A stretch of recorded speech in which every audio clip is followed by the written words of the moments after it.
discover the natural power of ashwagandha, an ancient herb known for its healing properties. For over 3,000 years, ashwagandha has been trusted to reduce stress, increase energy, and improve focus. Our ashwagandha is carefully grown, harvested, and processed to retain its maximum potency. Each root is hand-picked and dried, then ground into a pure organic powder, ensuring the highest quality. Simply mix 1 teaspoon into your favorite beverage or take it in capsule form as prescribed by a healthcare professional. Whether you're looking to balance your stress levels, boost your immune system, or enhance mental clarity, ashwagandha offers a natural solution. Experience the benefits of ancient wisdom backed by modern science. Trust nature. Trust ashwagandha. Go get this product at blackhotfirenetwork.com at the Sports and Nutrition Store. Good afternoon, family. Hope you guys are doing great today, and welcome to another episode of the Africa Today Show. My name is Jo B. I hope you're having an easy day so far. Mine has been amazing. I can't complain. Yeah, and so far so good. It's exactly a minute past 8 p.m. and karibuni sana to another yet beautiful conversation as we talk about the Democratic autopsy, which has proven it's an anti-blackness. We're going to be joined by Mr. Blackfire as he explains much more of that conversation, which is a topic picked by him, and why we're going to be focusing on that. But before we get into that, I'd love to start with Iran, some news and updates with what is happening with Iran. During the weekend, I mentioned something yesterday where we saw the Iran parliament did put up a vote. Iran's parliament did put up a vote bill offering 50 million euros reward for killing Trump and Netanyahu. So we're going to be starting with some of that conversation, looking at also where the new updates of the war, because that is a few hours ago we had the US launching new strikes on Iran and what is actually happening right now. So karibuni sana as we get started with today's conversation. Iran's parliament to vote on bill offering £50 million reward for killing Trump and Netanyahu. The bill, titled Reciprocal Action by Military and Security Forces of the Islamic Republic, is one of the several pieces of legislation aimed at formalizing the threats made by the regime. This is from Jerusalem Post. This is another one. This is from an Iranian Iranian station. Iran parliament working on bill that proposes 50 million reward for killing Trump. So basically, this is a big fucking deal. Like, the parliament actually voted on this 50 million. This means this is coming from the official government account. This is not like the Ayatollah just giving up £1 million pounds for the head of what's this man Salman Rushdie, where he wrote the satanic verses. This is completely different. I don't think they've ever done this before. The parliament is offering an actual reward of 50 million for Trump's head. I think this is one of the reasons why Trump put out $1.7 billion for his followers, to make sure everybody's fat enough to nobody's going to take 50 million for his head. This is crazy. Why am I just hearing of this? Yeah, so I think that, no, I don't want to say the bill has been up, but that is an offer that I think they put up long time ago. Literally, they have been saying they're going to reward anyone who is going to be able to get rid of Trump and Netanyahu, if I'm not wrong. But let's look at some of that detail as they continue. Breaking news. As of today, the Iranian parliament has drafted a to the Royal Constrictor. Hope you're doing amazing today, and wishing you a beautiful rest part of your day, and welcome to today's conversation. Piece of legislation that's known as the Assassination Bill. Now, its formal title is Counteraction by the Military and Security Forces of the Islamic Republic, and it's allocating $58 to $60 million in the form of a bounty for the unaliving of President Trump, Benjamin Netanyahu, and U.S. Admiral Brad Cooper, the commander of CENTCOM, who's been initiating all these strikes against Iran since the beginning of the war. Iranian lawmakers have framed this legislation as reciprocal action for the strikes conducted by the U.S. and Israel against Iran that eliminated their supreme leader. This bill was announced on Iranian state TV today, and it is still under parliamentary review. It has not passed yet, but if it passes there, which it's expected to, it will then have to be approved by the Guardian Council, and once that's done, it is enacted into law. This is a major, significant move by Iran to formalize an assassination threat. Normally, this is just done through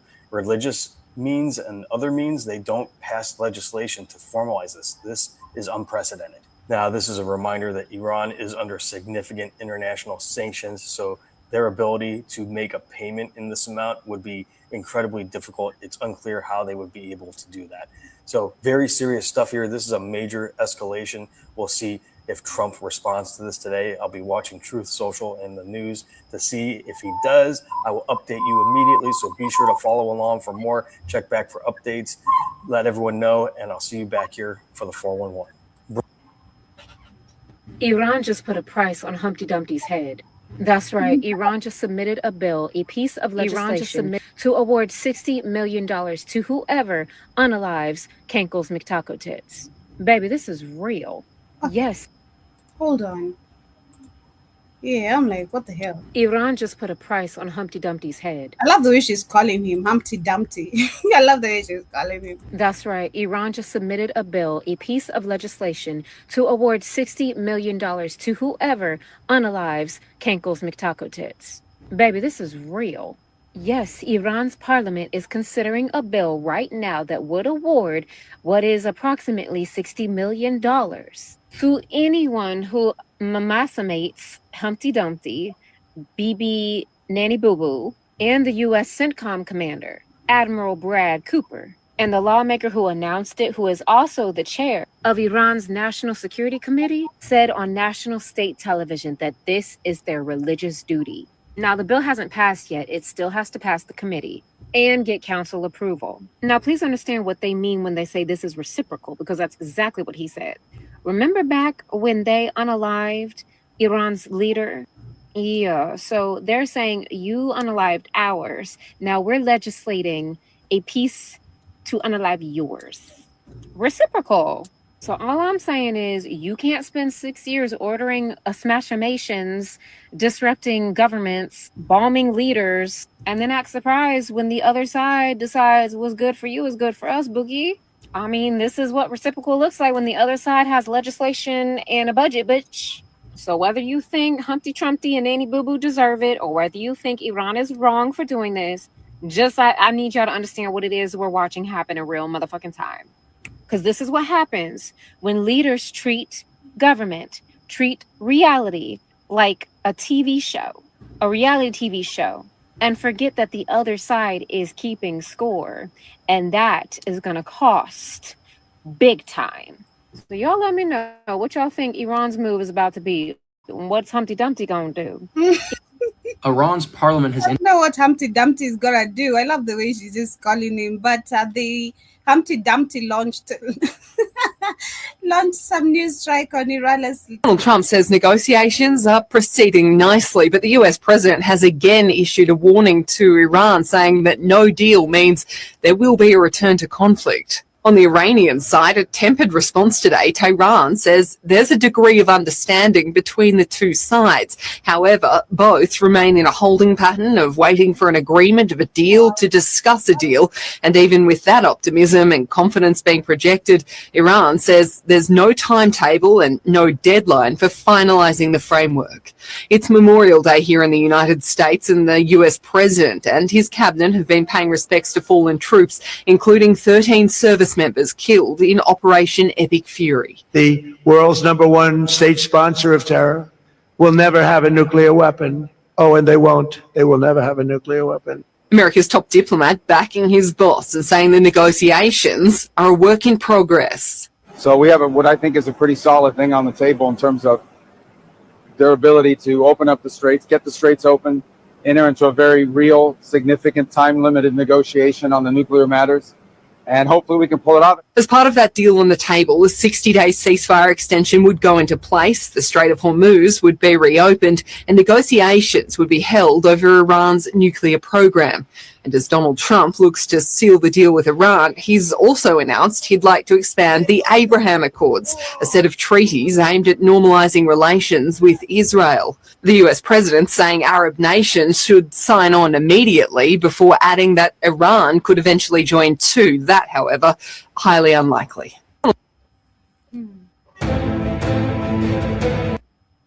The United States has launched new airstrikes on Iran. According to reports, the strikes targeted Iranian missile launch sites and boats involved in laying naval mines. According to U.S. Central Command Captain Tim Hawkins, these operations were carried out as self-defense measures, and their purpose was to protect American troops in the region from Iranian threats. According to reports from Fox News, 2 Iranian boats were seen laying naval mines in the Strait of Hormuz, after which the U.S. military reportedly destroyed both boats. Reports also claim that an Iranian missile defense system near Bandar Abbas was targeted as well, which was allegedly tracking American fighter jets. It is worth noting, these strikes came shortly after Donald Trump warned that Iran's enriched uranium must either be handed over to the United States or destroyed inside Iran. Meanwhile, Iranian state media has confirmed that explosions were heard in Bandar Abbas. However, Iran has not yet issued any official response to the strikes. Interestingly, despite these attacks, the fragile ceasefire between the United States and Iran still remains in place, and now the eyes of the entire world are fixed on these rising tensions. What do you think? Will the situation get worse from here? Share your opinion in the comments and follow for more updates.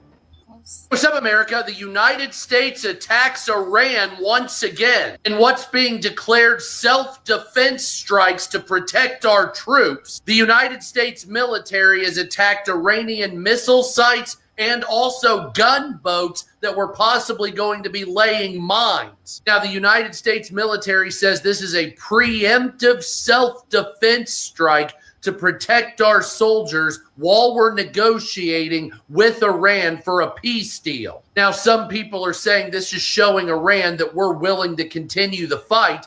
Others are saying this is throwing a monkey in the wrench of the peace deal. Nevertheless, it looks like hostilities are starting to boil over and tensions are reaching a maximum level once again. Now, in my opinion, it's a privilege, not a right, for the Iranian government to come to the table and negotiate. We could just wipe their government out. But I have a feeling negotiations were starting to go south, so we gave them a little tough love over there, if you know. Wow, this is crazy. White people are really crazy, isn't it?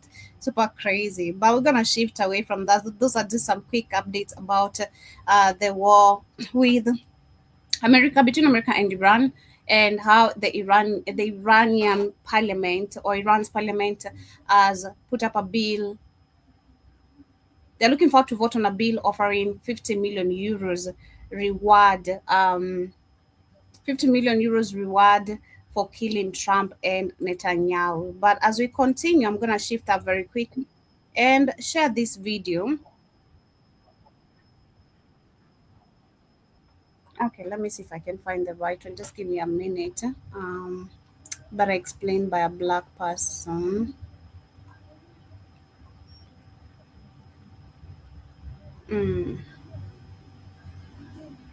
Let's see. Let me share this before I get a right one.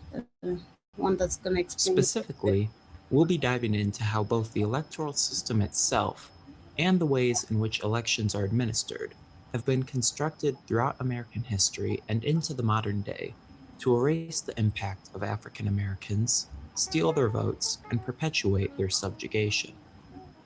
To understand how America's electoral system screws over Black Americans, we first need to understand how elections work in the US. Civics is fairly boring, so I'm going to try to make this part quick. Presidential elections in the US don't function the same as in any other democracy. Unlike other countries, where the president is determined by which candidate receives the most votes, the US runs on a system called the Electoral College. Essentially, what this system entails is that when you vote for president, you're not actually voting for the president directly, but instead you're advising electors, who are the people that actually vote for the president. A bit after the election, Let me share this. I don't know. Oh, like, let me share this instead. It's too slow. The Black vote, the collective we, are so uninformed at this point, it's becoming disrespectful and even shameful to our ancestors who literally gave their lives so that we could try to get this right for our people. Let me tell you something that history already proved, and that too many of us have either forgotten or never knew in the first place. The greatest minds, the boldest hearts, the most fearless warriors our community has ever produced, they did not die fighting for your right to not vote. They bled for your right to vote. And there is a profound difference between those two things. For instance, Huey P. Newton and Bobby Seale built the Black Panther Party not just on the barrel of a gun for self-defense. They built it on 10 points. And point 5 said it plainly. We want community control. Control of our schools, control of police, control of our politics. They understood that people without political power are a people at the mercy of everyone else's agenda. Newton wrote that the oppressor maintains power through institutions, and that to dismantle oppression, you must build your own institutions. Fred Hampton, 21 years old and already building a rainbow coalition across racial lines, preached something that made the police and the FBI so terrified that they murdered him in his sleep. He said, we're going to fight racism with solidarity. He was organizing Black voters. He was registering Black people. He was building political infrastructure in Chicago, right here, because he knew that the ballot was a weapon the establishment could not as easily shoot back at. Malcolm X, who many misquote as being against the vote, he said publicly in his Ballot or the Bullet speech in 1964, he declared the political philosophy of Black nationalism means that the Black people should control the politics and politicians in their own community. He wasn't against voting. He was against wasted voting. Voting for people who didn't represent you. He was calling for united Black political power. This is not the same thing as saying your vote doesn't matter. That is the opposite. That is stupidity. My personal hero, Fannie Lou Hamer, was nearly beaten to death in a Mississippi jail in 1963 for helping Black people register to vote. She showed up to the 1964 Democratic National Convention and said on national television, I'm sick and tired of being sick and tired. She co-founded the Mississippi Freedom Democratic Party because she believed Black people needed their own political representation at the table. I believe the same thing. She didn't die believing your vote was worthless. She suffered believing it was priceless, while others let fear keep them from the ballot box. Stokely Carmichael, aka Kwame Ture, helped start the Black Power movement. He tirelessly explained what Black Power meant. He wrote in his 1967 book that Black people must form independent political parties and build Black-controlled institutions. He studied every election where Black voters were decisive. He understood electoral math.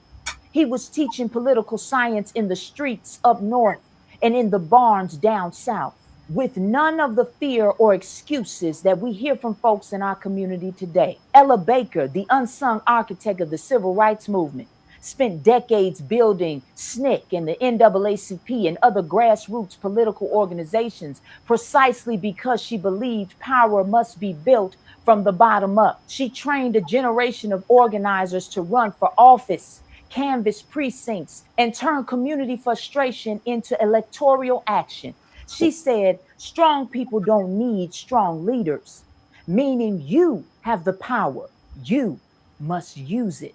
So when some uninformed person on your timeline or in your barbershop or at your family cookout tells you voting doesn't matter, understand what they're really saying. They are saying they know better than Fannie Lou Hamer, who bled for the ballot. They are saying they know better than Fred Hampton, who died before he could cast another vote. They are saying they know better than Malcolm X, who studied the ballot like scripture and called it a bullet. They don't know better. They have been taught helplessness. And helplessness in the hands of the oppressor is the most useful tool there is. Every time you say it and believe it, your enemy wins more power. It's a cop-out, period. The vote alone has never been enough. Every one of these leaders said so.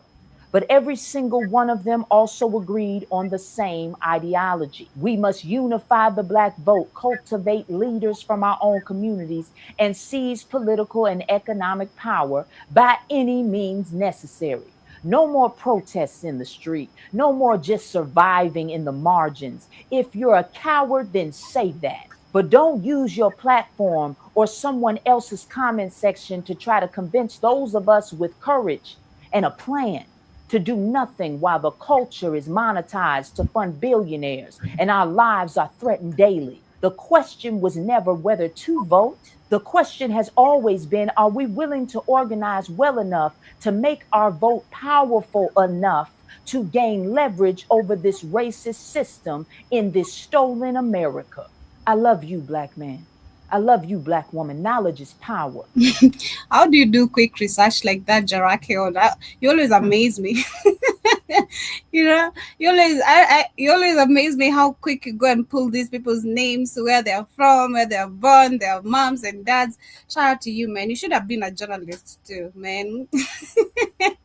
Shout out to you, but let me continue. Power to the people. How did the Black vote turn blue? So the Republican Party was founded in the northern states in 1854 by people opposed to slavery. During the Reconstruction period, many Black Americans supported the Republican Party because that had been the party of Abraham Lincoln, who had overseen and helped pass the 13th, 14th, and 15th Amendment, without knowing that the 13th Amendment literally allowed prisoners to be treated as slaves. Essentially, the Republican Party championed civil rights for Black Americans, whereas the Southern Democratic Party wanted to maintain white supremacy. So out of that, we get the Negro Republican Party. The first Black people in Congress were Republican. So here's where the flip happened. A lot of Black people moved north during the Great Migration to get away from the white supremacists in the South. President Franklin D. Roosevelt supported many programs like welfare and things of that sort and economic hardship, and that attracted many Black voters to the Democratic Party. What solidified the Black vote within the Democratic Party was when presidents like Truman, John F. Kennedy, and Lyndon B. Johnson supported the civil rights movement. Also, there was a small party called the Dixiecrats that separated themselves from the Democrat, who were really strong advocates for Jim Crow laws. They ended up flipping to Republican when they noticed that the Democrats were supporting the civil rights movement. So today, many Black voters vote blue no matter who, thinking that the Democrats are going to save us, but it's not true. When the people are taught to... They tell you to just vote, but did you know people died for that right? When the people are taught to forget... They tell you to just vote, but did you know people died? Did you know? 155 years ago, the 15th Amendment gave Black men the right to vote on paper. But when we tried to vote, we were targeted and attacked through intimidation, extra taxes, literacy tests, and just straight up violence at the polls. Most of us weren't even able to vote until about 100 years later with the Voting Rights Act of 1965. And millions of us have voted over the last 60 years. But still, our vote is under attack. With things like strict voter ID laws, disinformation, and just taking away our right to vote, they're still targeting us. But it's because they know we have power. More than 16 million Black men are eligible to vote today, and important local elections are happening all over the country this year. Yes, this year, 2025. Imagine what we could do for our people if we pulled up to the polls. So here's what you can do right now. First, register to vote or check your voter status to make sure your registration is solid for this year. Second, find out who your local elected officials are and check to see if elections are happening where you live. People need to understand why folks are gathered in Alabama, in Montgomery, and in Selma. Full rights under the Constitution was granted as a result of the 1965 Voting Rights Act. American democracy, as I said before, is 61 years old. And we have to remember when Martin Luther King came back from getting the Nobel Peace Prize, he and Andrew Young stopped off at the White House here in Washington to meet with President Johnson. They had gotten the 1964 Civil Rights Act done in December of 64. They went to the president to say, Mr. President, we need voting rights. And the president said to them, I don't have the power. I got you the 64 Civil Rights Act, but I don't have the power. And after that meeting, Ambassador Young told me, that he and Dr. King sat and they talked, and Ambassador Young said to him, well, what are you going to do? And Dr. King said, we're going to get the president on power. Hey, Bissana, who's this bootlick handkerchief head Negro talking about right here? This bootlick coon. What is this bootlick coon talking about right here that loves to suck white man's cocks and balls? Literally. I don't know his name, but yeah. His name. I forgot his name. His name is Hoaz Negro. What's his name? I can't remember the guy's name. But he's a bootlicking coon. You guys say what's his name. You guys remember his name down in the chat. What's this? Something. I can't remember his name. What's he talking about anyway? He's talking about the black voting rights in 2026 and what are black people going to do about it, and the reason why some people are demonstrating about the voting rights. Demonstrating don't do shit. You be in the street, you learn that. That's why you bring up that Dr. King shit. You see, it didn't work. See, they don't gotta pretend Dr. King worked no more because it did what it's supposed to do. So you guys can't use Dr. King no more. That scam them wearing out. So you march around buildings singing songs like they do in South Africa. Think shit gonna change. Good luck to you. They want black people to always be walking around holding signs and singing and shit. That don't change nothing. You gotta be like the Mau Mau. You know how they got changed and shit? Because the Mau Mau started going the same thing happened here. See, Mau Mau started going to people's homes and doing that real work. Joe read that documentary. The Mau Mau had to start killing Kenyans. Yeah, the coons. And the white people had to go. Too many African coons. They just didn't kill black people just to kill them. They said we're gonna get rid of you if you're gonna be down with the enemy. And from that conversation led to the Selma to Montgomery marches. What we call Bloody Sunday was the very first day of those marches. We showed the archival footage before when John Lewis and 600 marchers were pushed back over the bridge. Tear gas, mounted police, billy clubs. Congressman Lewis got his head knocked in when the video, the footage of those protests. Got his head knocked in. And all that shit they showed right there didn't move the needle 1 inch. That shit didn't move nothing. That shit they show you now. See, they want to tell you propaganda with this coon. What's this coon's name? I can't remember. What's this coon's name? I can't remember this coon's name. Something, it's on the tip of my tongue. These are the same bootlicks, you know, that work against you, right? The same bootlicks that work against you. His name Jeremy something, right? Jeremy something. Something like that. I don't know this coon's name. His name is Captain Coon. That's his name. And but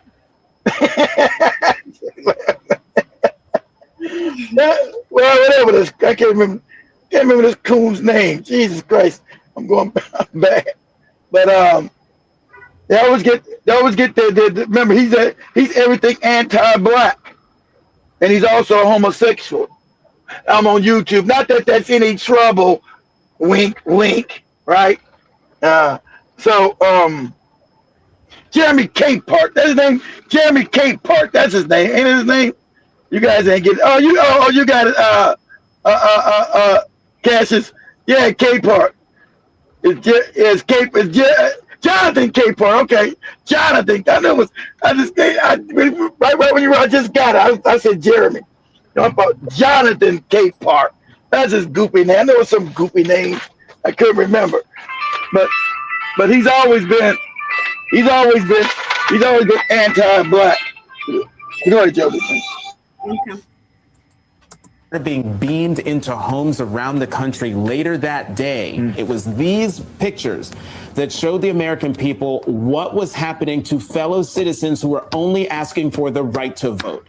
So when people want to know, well, why are folks going to Alabama? Why are they marching? Why are people, particularly African Americans, upset about the Calais decision? It is because those folks on that bridge put their lives on the line, so that America could truly be America. And it is important, I am emphatic, that people understand that this moment is not brand new. We have been here before. We will get through this, but it doesn't mean that it is any less painful to watch. Black people, you're never going to learn. You are literally marching in the streets down south over voter rights because you've allowed AOC to convince you that you have no right to vote. All because the right wants you to have ID to vote.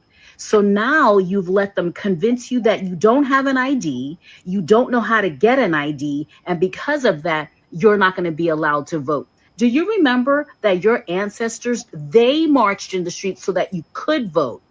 And FYI, you can vote. Why are you like, did y'all see the videos of the people like in Alabama, Black people for miles marching for voter rights as if they don't have the right to vote? Like, are y'all going back in time? Are y'all pretending to be your ancestors? Because our ancestors, they did march so that we could vote. We can vote. But because AOC is playing in your face again, why do y'all listen to the left? Like, what makes you think that they have your best interests at heart? Like, where does that come from? And now we have Hakeem Jeffries telling high school senior athletes not to apply for universities in the South because you can't vote, and they're changing the red line districting. And so they're bringing back, like, essentially Kamala Harris allegedly, in quotation, said that it's reverse racism. So Hakeem Jeffries is now telling performing high school seniors, don't apply for schools in the South. Don't go there, go somewhere else. And I'm here to tell all you amazing athlete seniors, go to school where you're going to be able to thrive in your sport. Do not let the left take your athletic career away over bullshit and lies, okay? Don't listen to Hakeem Jeffries. If you want to go to a school in the South, please go. If you get recruited and a full ride scholarship for your athletic ability, please go. And for all of you people marching in Alabama for your right to vote, you can vote. Like, is something wrong? I mean, this is beyond nervous system dysregulation. I can't even speak to this. This is some victimhood, like DNA survival mode stuck trauma. Because otherwise, you guys make no sense. Like, let me know down in the comments. Am I crazy? Or are y'all crazy? I don't know, because I don't understand why people would be marching for their right to vote when you can vote.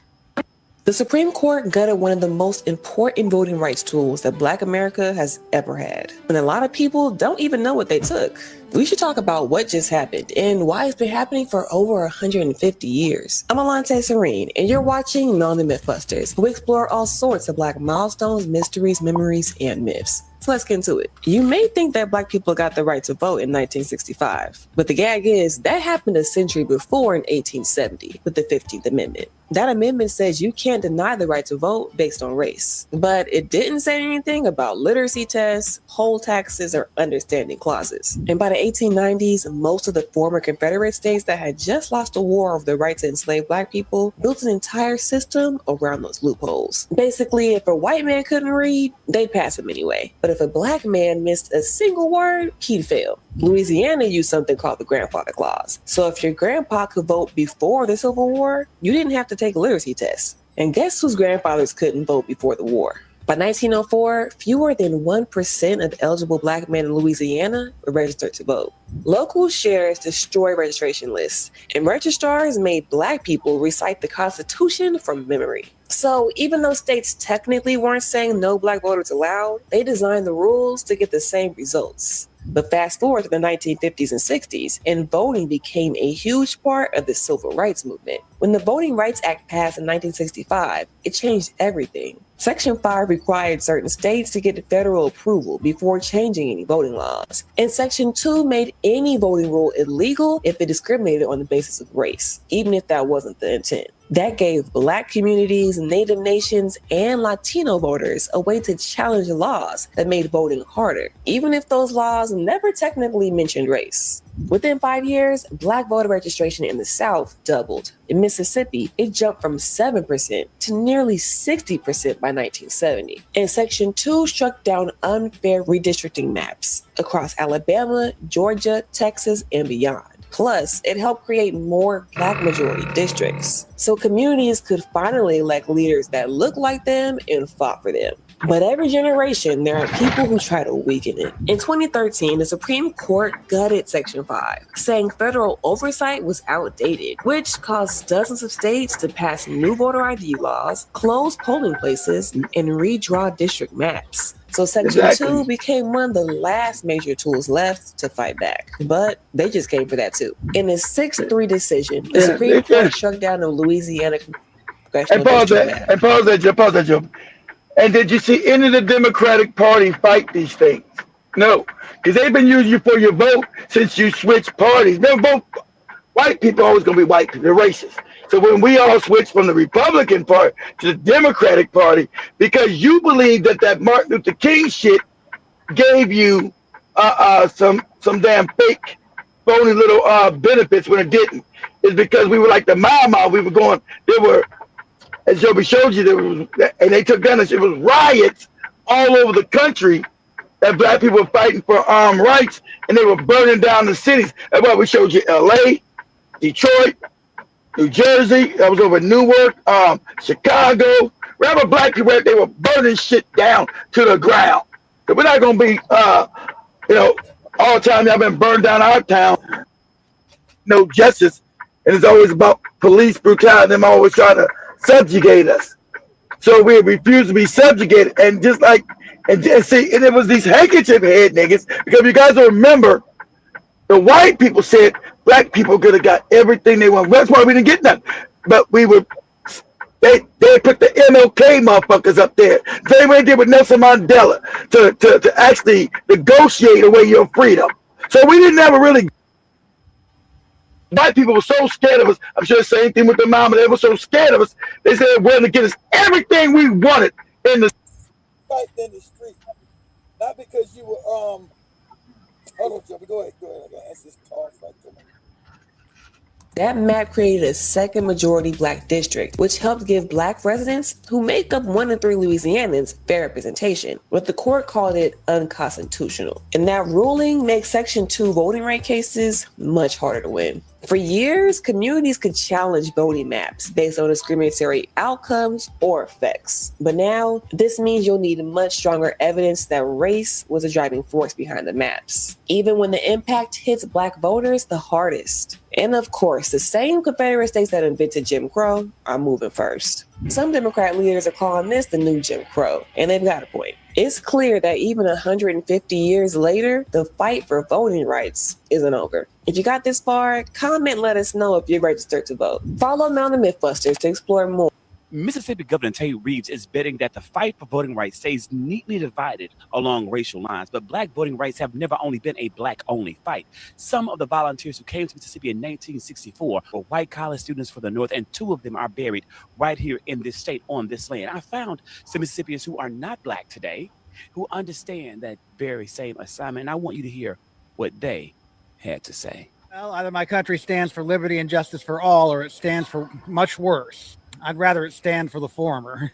Taking away the votes for everybody. It was important to me to bring my son because I want him to remember that we were on the right side of history when we were here. I want them to know how important it is for people that came before us, that they fought for the freedom to vote for our democracy in the United States. And this is what a democracy is. I'm originally from Ecuador.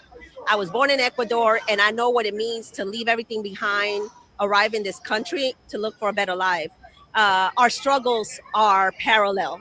The migration stories, how Black Americans had to leave to get better places. Those are things that they resonate deeply with the immigrant community. And one of the things that many immigrants, many people of color don't realize is that all these gains were through Black activism. And that's what we mentioned, the blood, the tears, and the sweat. The work that we're doing is based on that foundation. If it wasn't for the Civil Rights Act, immigrants would not have any rights as well. Hey y'all, it's Congress Walker here this morning with Congresswoman Jennifer McClellan of Virginia. How are you doing this morning, Congresswoman? Okay, how are you? I'm doing great, thank you. Well, we're here today to talk about the Louisiana v. Calais ruling that continues to have horrible, horrible effects for our democracy right away. We've seen with state after state, they're implementing Jim Crow gerrymanders. So I'm here to ask you, Congresswoman, as a Virginia Southern Democrat, as a member of the Congressional Black Caucus, what kind of effect is this going to have on Black communities all across the South? So it's a devastating blow to voting rights, to Black political voting power.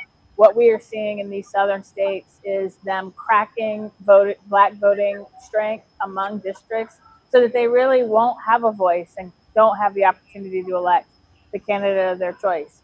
Can you hear me now? What's really Can you hear me now?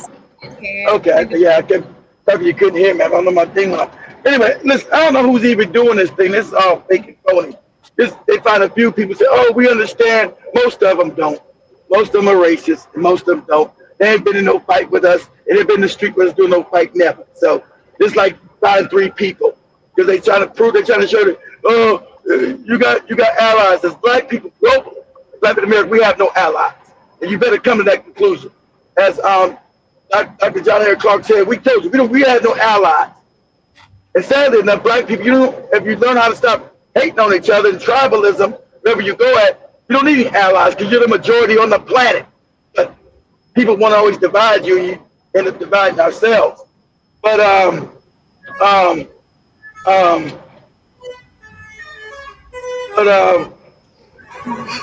Lost your train of thought. Huh? What happened?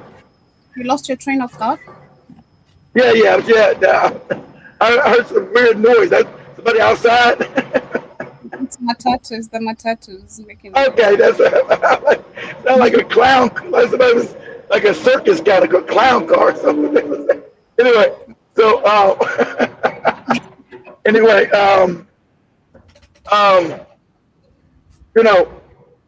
that's them trying to rebrand themselves because Black people finally woken up. Because you can't name shit to the Democratic Party, even though you switched over there. You can't name nothing, and they're scared because they took this autopsy, guys. I don't know if Joey showed that yet. The Democratic Party took an autopsy and said Black people they just didn't show up to vote at all. We just stayed home because it was nothing to vote for. We knew the scam was out. What am I going to vote for? No racist ass Kamala Harris. Kamala Harris is racist, just racist as a lot of morons on TikTok. Kamala Harris is an Indian. She comes from a culture that's just as racist as goddamn Donald Trump is. So there was no light between them. We still would have been in a war with Iran, remember, because 8 years prior, you had the Democratic moron, Hillary Clinton tell you, if I get elected, I'm going to go to war with Iran. Remember, that's why Donald Trump won the vote in 2016. Right? Because we didn't want to go no more dumbass wars. And the Democrats were talking about going to wars because they're controlled by the same people. So the idea that she wasn't going to take you to war, that's right. We don't get any choices. The choices is, both choices are bad and both choices are controlled by the same people. And so the Democratic Party is established to do nothing for people because they got the same donors, same group of billionaires control both parties. So whoever gets in, nothing. You've been having the same shit since Reagan, right? Reagan, then Clinton, and then Reagan, George Bush Sr., and then Clinton, then George Bush Jr., and then Obama, and then Trump the first time, and then Biden. What's changed? Shit has got worse because you have no real representation. The country's gone downhill. China's now, how the hell China get past this because of these policies that they did? There's no way China could ever surpass the United States if the United States is actually working on the behalf I'm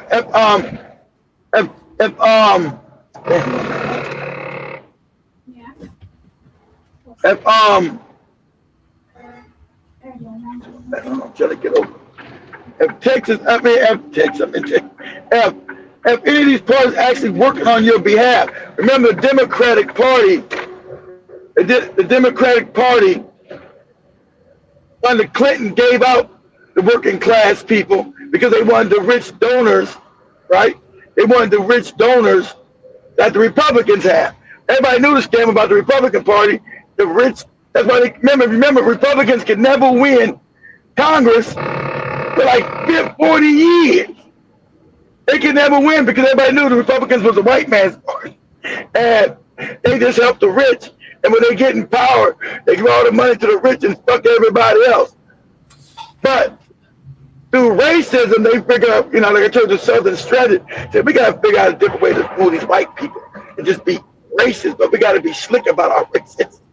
We got to now code it. We can't just call these niggas, and we got to set propaganda that, you know, that they hate black people more, and we'll say that the government is giving them more than they're actually getting. You know, we're not going to give them shit, and we never give them shit, but we're going to tell that, we're going to use code to teach white people that.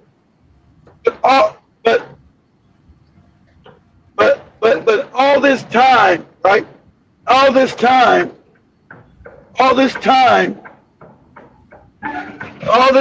they never, damn, all this time, they never wanted to do anything for anybody. They actually betrayed their own white base, the white working class, but the white working class left them because they're racist. They all joined the Republican Party, even though you broke.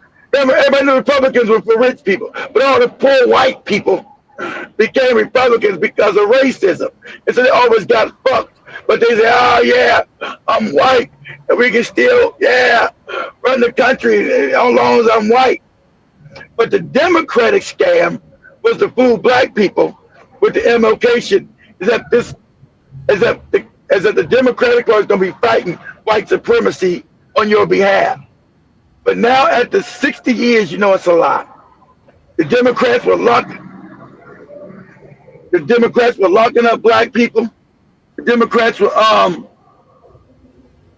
doing every heinous thing they could to black people, right? Locking us up. What's it called? The cocaine and crack rule.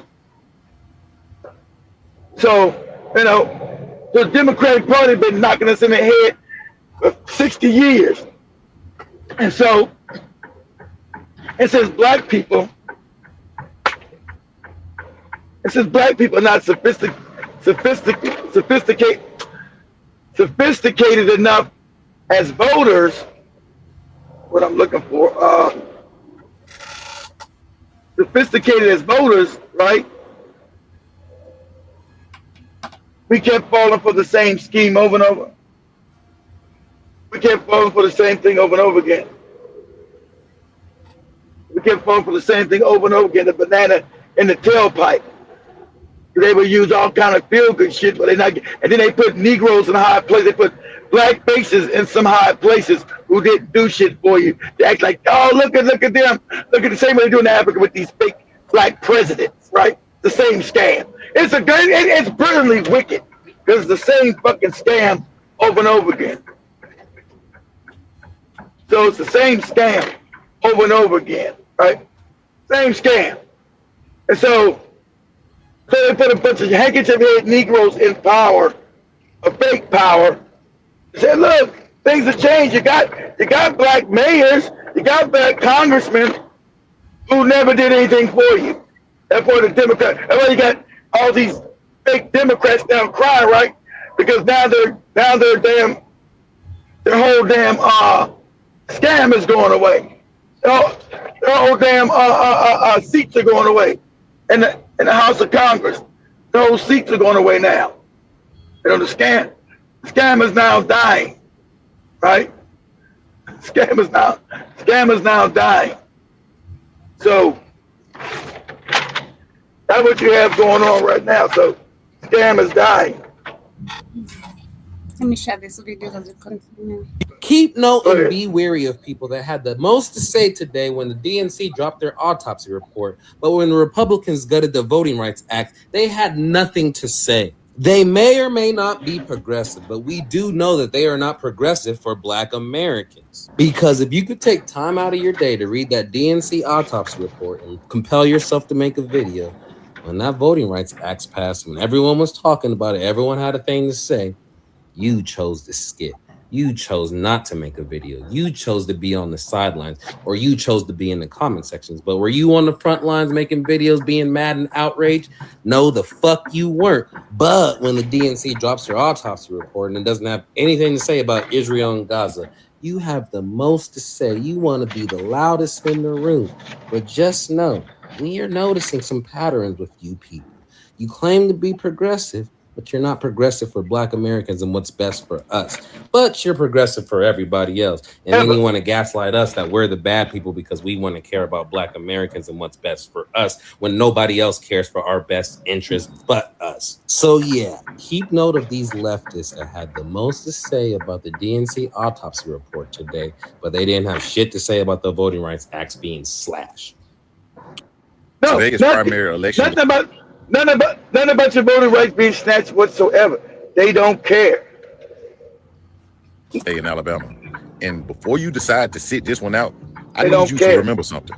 There was a time in America when Black people could literally be unalive for trying to vote.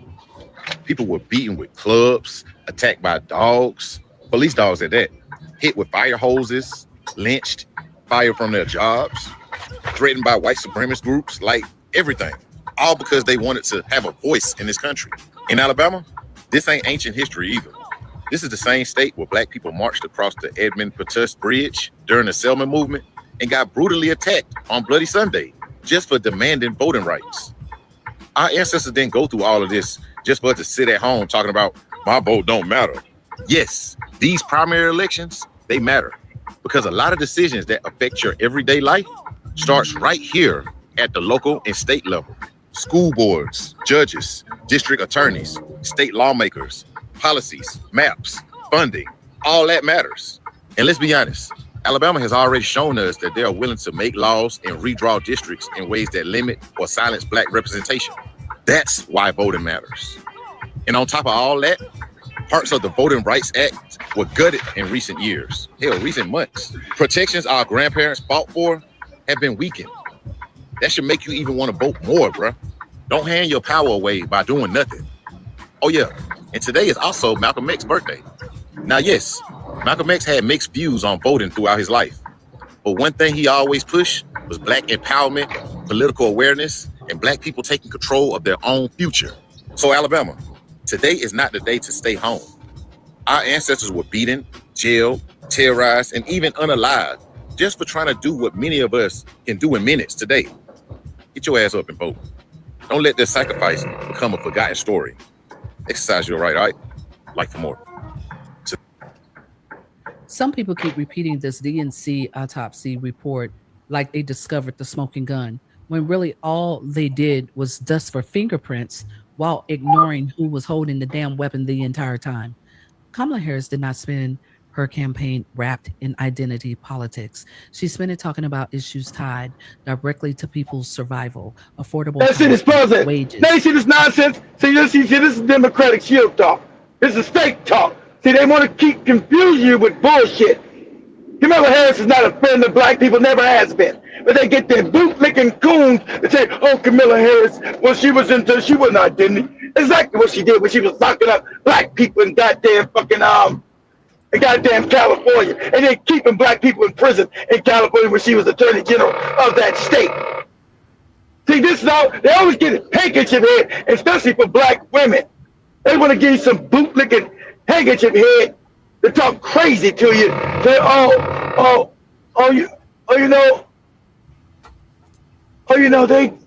they did good things for you. Shit without identity.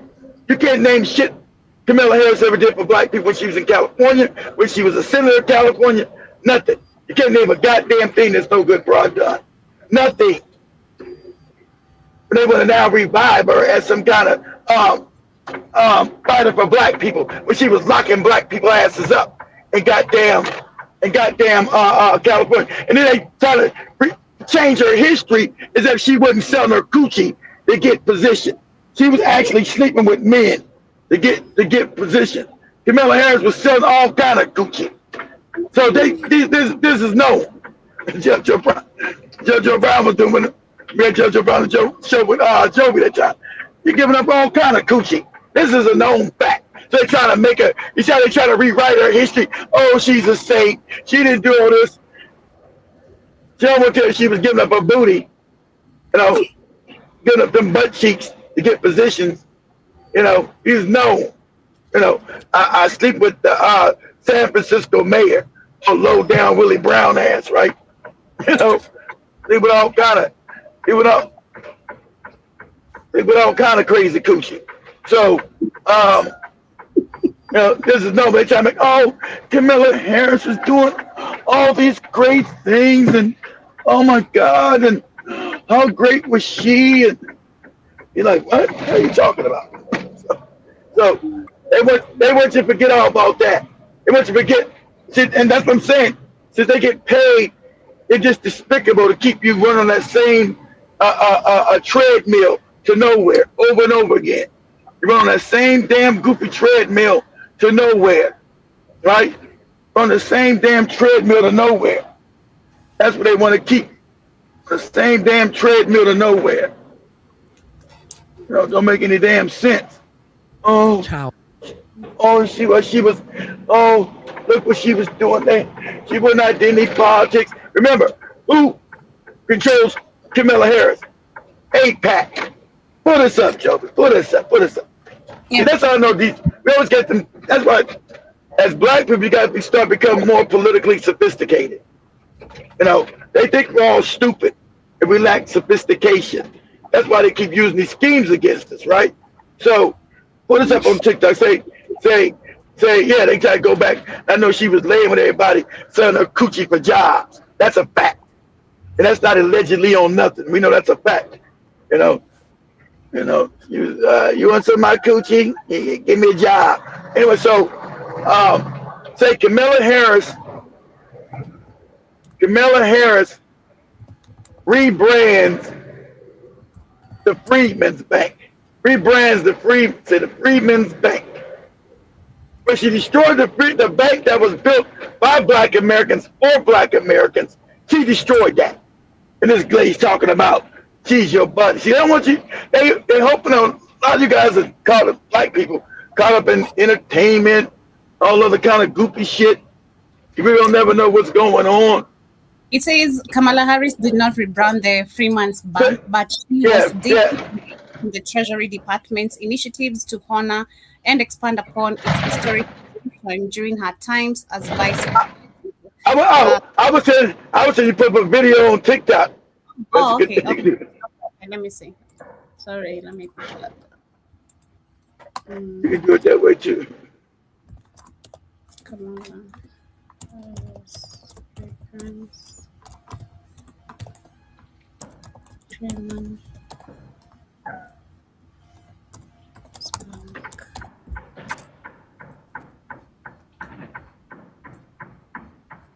You see, apparently, Kamala Harris decided to add other groups to the Freedmen Bank.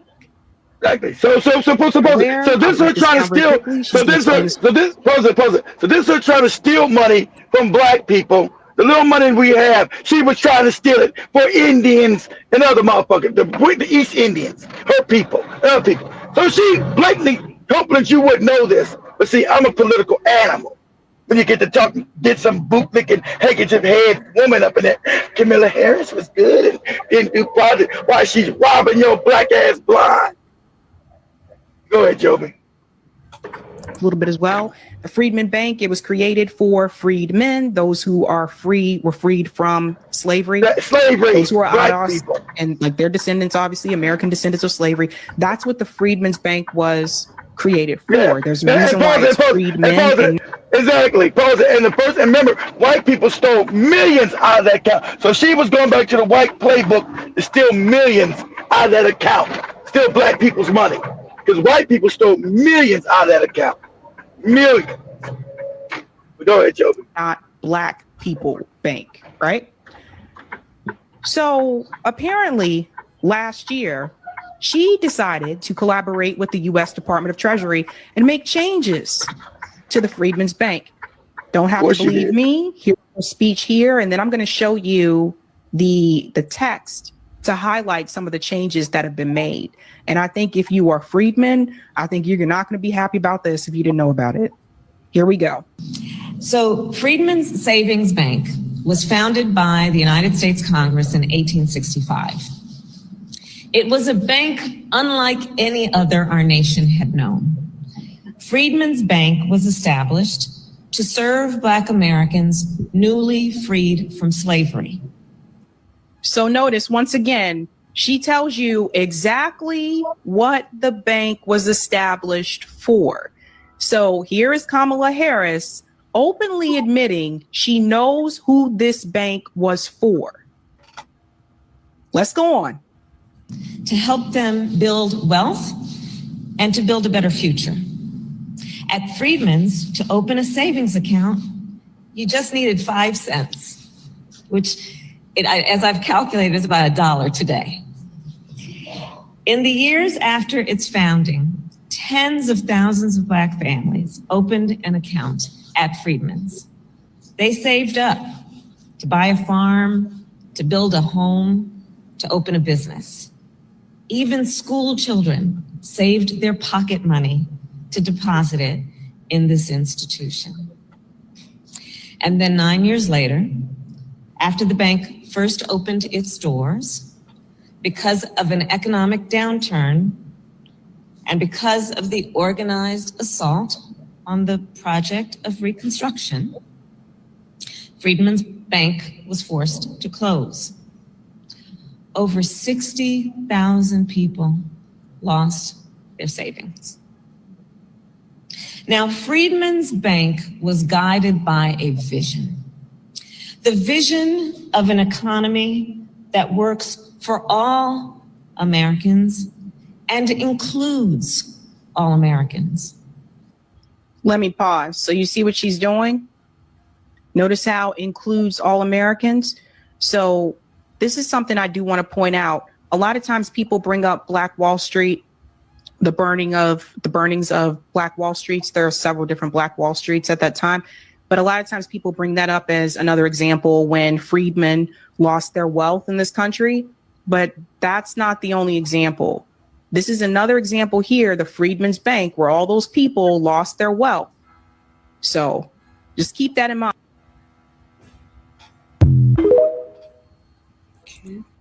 Good morning, family. A few of my friends on here sent me this video, and it definitely hit me in my heart space. And I really want y'all to share this video. I want y'all to make this sister go viral, because it confuses me how many Black Americans get in my comments and send me DMs who seem to either not give a fuck about how Americans have been affected by the shit that these people have done, or maybe they have amnesia. So hopefully this will trigger their memory bank. And yeah, let's check it out. I need this message to go out to our vice president who's running for president. I have heard all over social media about, excuse me if I say anything wrong, immigrants getting loans, money. It was hard for me to believe. It was just extremely hard for me to believe. I've been in business such a long time. Back in 2019, I purchased my first food truck. It cost me over $25,000.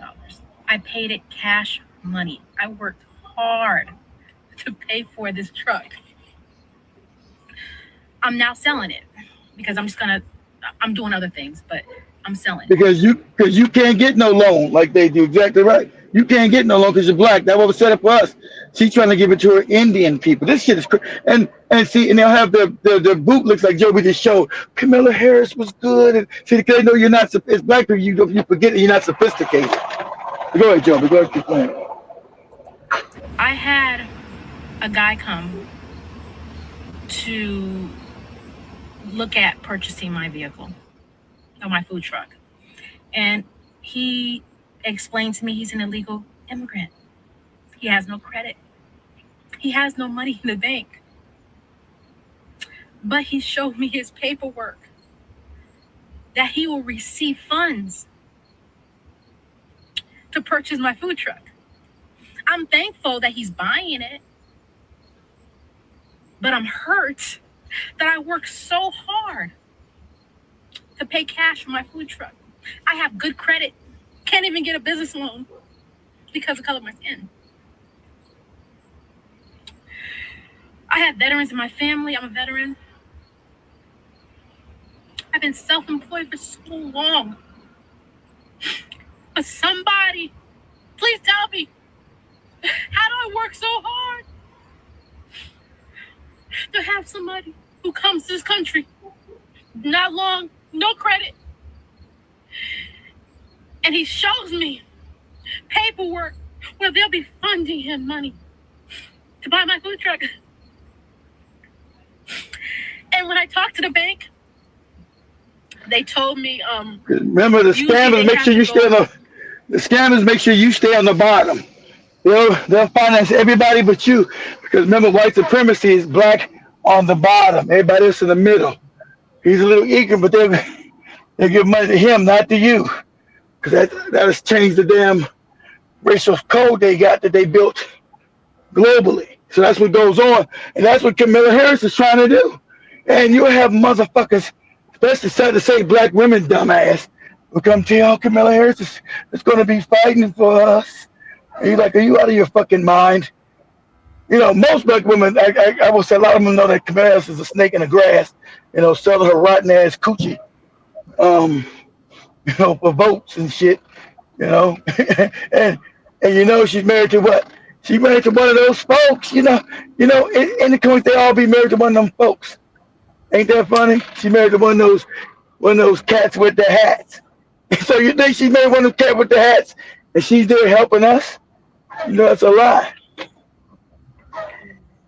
Straight to a dealership because I'm a private sale. So. But for special circumstances, they're going to, they allow it.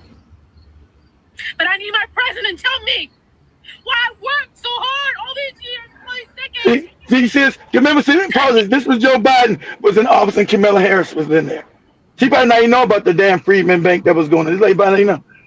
Because they've been told to build a fucking fake goods with the MLK shit. You've been raised your whole life in propaganda. You've been inundated with fucking lies and propaganda your whole fucking life.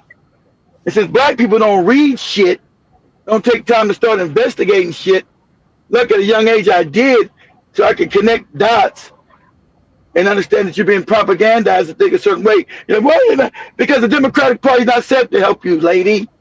Like the Republican Party, they're Republican light. They're racist. They just don't say nigga in your face. They call you nigga behind your back. But it's the same policy to keep you on the bottom. That's why you can't say in 60 years, even with Barack Obama's stinking ass, hated black people. Ain't do shit for nobody black, whether it be American or African. And I say, he didn't do shit for black people in America. He didn't do shit for black people in Africa either. Because that's the scam. Black faces in high places. So with Obama, no good ass, right? People was all excited. Even my mama was getting mad when she told us, I said, Mom, it's too much bad shit I didn't already put up on this dude. He's a fake, he's a phony. Can't you just give him, because they know you're emotional. Black people are emotional. Can't you just give him a chance? Well, you always got to be bad. You always got to just be doubting people. Who told you to, my mom said, who told you to investigate anybody? What? Mom, Obama's a phony. You're going to find out he's a fraud. This is a scam to pull at black people's hearts. They have you believe in the fake democracy and go around and vote. And of course, black people went out and voted for Obama with astronomical numbers. That's why he won overwhelmingly. He won so much they couldn't steal it from his ass if they wanted to. But the second time, Obama's numbers was down. And by the time he was leaving office, everybody hated his ass.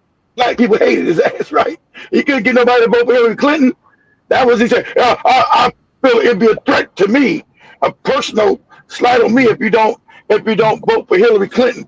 Black people said, fuck you, nigga, right?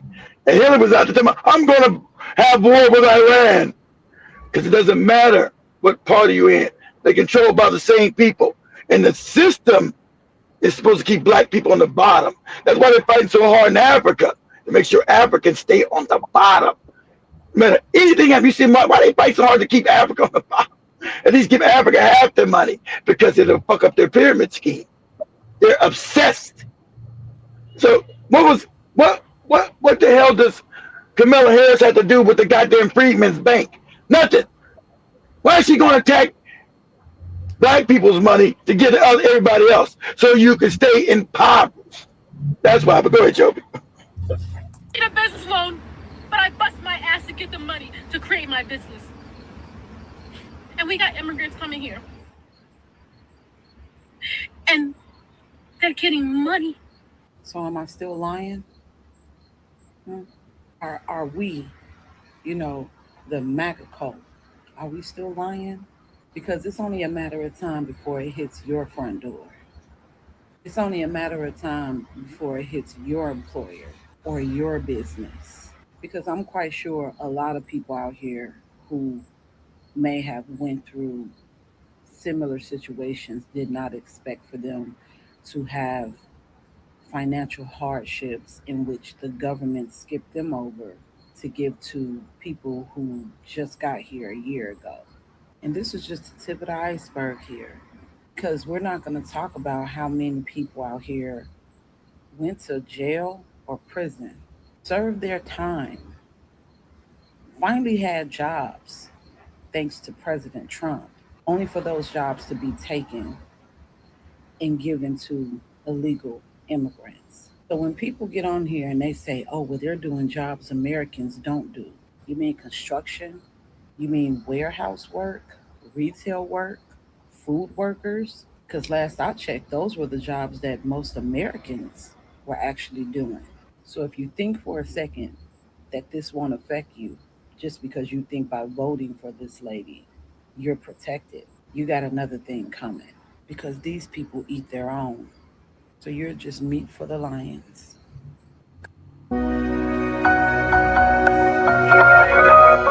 Pause. So I guess the Kamala HQ announcement is that they've rebranded themselves as a platform to basically try to say stuff that's mean against Donald Trump. And they use the number 67, so it's headquarters _67, due to the fact that they are trying to appeal to the youth. And as many people know, using the number 67 is guaranteed way to get people to vote for a candidate who otherwise would not be very appetizing. As you can see, they're basically trying to dunk on Trump, copying Gavin Newsom, I would say. With that said, I'm happy because I was worried that she was going to announce like that she was running for president or governor or something. And obviously we don't want to have to deal with another loss like we had in 2024, because that was truly devastating. And a lot of people say it's because of the fact that she did not differentiate herself from Biden, who is responsible for many deaths in Israel. Yeah, so let me go to the comments of all of you guys as we continue. I see shout to everyone with us in the house. Drake was saying that no one is saying not to vote, yet why vote when you have no definitive candidates or organizations with accountability or power? Still political champs. Shout out to Jason and also Jaba Jaba in the building, who says for only supported welfare for whites. She learned history from AI. And I also see Jaraka says Melody Angel, another integrationist, black revolutionary that has a foundation in entertainment. And shout out to Cages as well. Jaraka asking, what has the black vote gotten the black people?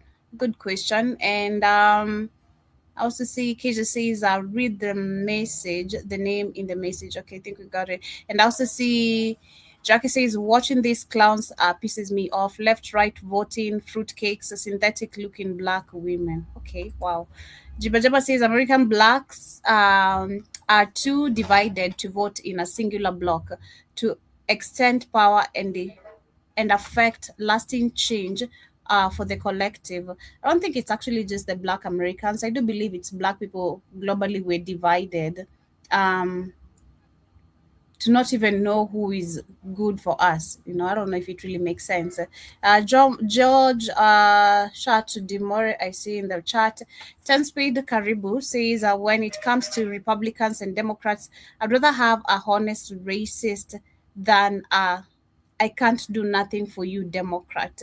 And also adding that Joe Biden has the House and Senate. As the House and Senate, his first 2 years are as a president, and he didn't get the voting right. And Obama in 2013 didn't fix anything as well. And also adding that migration, every Black person that left the South, guess what? They were American citizens with an American birth certificate and social security and card, no comparison. And see, Jibba says, what cost $1 in 1965 costs $12 today in 2026. The 10 Speed that says the demon rats paid. The Demon Rats Party, did one thing smart. They brought all the media outlets, and 10 Speed says this was my last president voting, never again. Man, I've never voted, and as much as I also I'm still not going to vote. Yeah, I'm not going to vote. These are the same shit until we. It is, but yours is a different thing. You are the majority, so you should go vote this time because you guys got to. Don't try to be stolen. So, to me, it's a different flavor, because you're the majority. We're the minority. You guys can flex in power. We don't have any power to flex. I have majority representing me already on that ballot paper. So I'm cool. But also says Kamala taught us how to wash collard greens in the bathtub. Yeah. Because she was trying to, yes, but she remember she was trying to get black votes. Black people eat what you call screamer wiki. So she was pandering.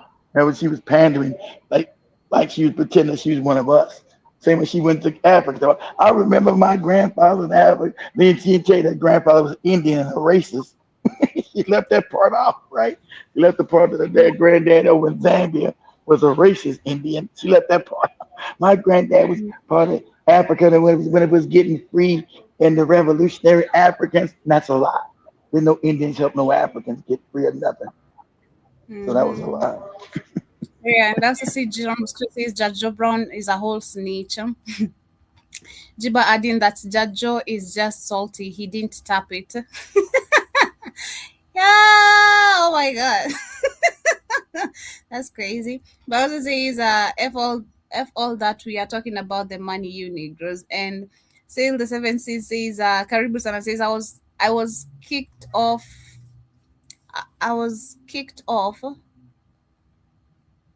What? I'm trying to get that sentence correctly. I was kicked off our brand. It is our brand of 10 black. Our band of 10 black TikTok platform 2025 to 2026 about Obama and Kamala Harris not being NAGA. Not being I think black, that's what you mean. And the internet need to go away. Nobody outside anymore. Man, grammar, Ricky, grammar. But anyway, I also see he adds that's why I never eat from any Asia, Mexican, fake, Mid East, Caribbean, Africa, and Caucasian food trucks, only expensive pretended restaurants. And says here in Minnesota, I see lots of Mexican food stands. You always gotta come talking your shit, goddamn Ricky. Pretending, only pretending food. Okay. In Minnesota, I see a lot of Mexican stamps trucks. I work with a lot of Mexicans. They take care of them, of their own. And Jiba says we don't eat out or take away. The convenience is not worth the health risk. That's what's up. And Danny says that this was all baked in the cake. They are bringing all these illegals to this country to create a demographic crisis. Ricky adding, Black America are not for far divided. If dummies Black America come together, we have large Black military. Then you should just be nice, polite with the language. They don't have to be dummies. Come on. But also, Daddy says all of these illegals are going to be on board for the white supremacist agenda. They were racist in their country, so it will be the same over here.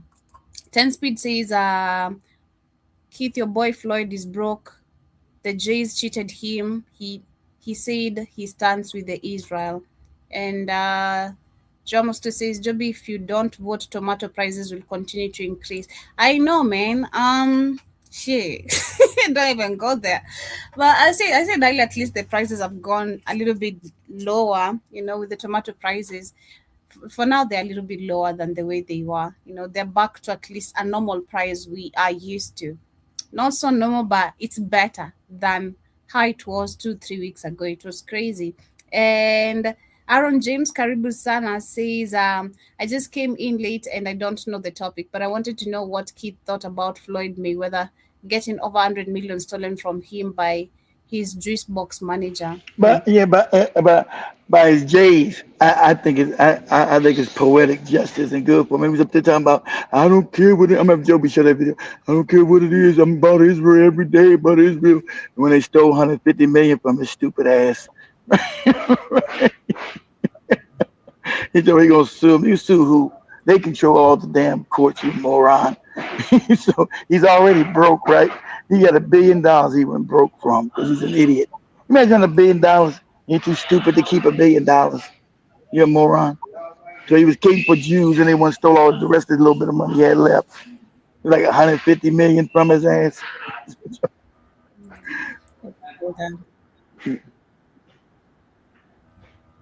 He ain't gonna he going to change his nickname from Money Mayweather to Broke Mayweather. I'm broke.